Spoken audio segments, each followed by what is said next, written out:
Ici, tu as les 2 côtés, pour moi, commerce, c'est intéressant, mais je pense que la gestion et le commerce, la double casquette, elle est forcée si tu veux être vraiment un excellent commercial.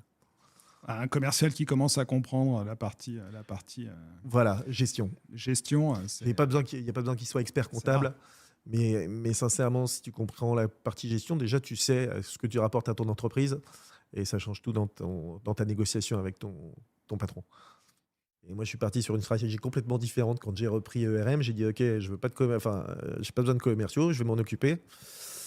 Et je vais avoir que des personnes, puisque les talents, les experts qui sont les techniciens, que je considère tout autant que n'importe quel métier, les personnes qui sont manuelles, et les machines qui allaient bien pour eux.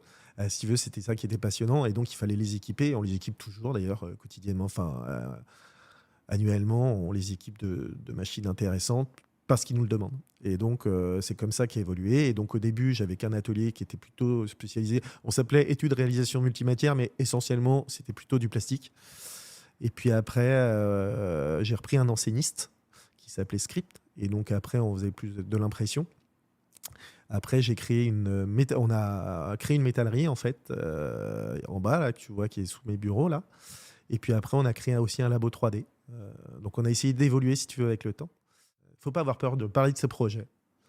Parle de tes projets. De toute façon, si on te le pique, c'est qu'on devait te le piquer. Enfin, je veux dire, moi, j'ai pas de... À part si c'est une formule X ou Y, tu vas pas la donner. Mais par contre, de parler de son projet, bah, il faut s'ouvrir à tout le monde. Comme ça, les autres peuvent te donner plein de tips. De toute façon, de manière générale, si tu as eu une idée, d'autres l'ont eu Ouais, aussi. Hein, exactement. Sauf que entre l'idée et la réaliser, il y a un et monde de voilà, c'est différence. ça. Et le fait de partager, c'est déjà une partie de la réalisation, puisque ça confronte un petit peu sa Exactement. manière de voir les choses aux Et autres. souvent, tu sais, enfin, je vais pas te le dire à toi, mais sur 100 projets, il y en a 2 qui sortent, tu vois.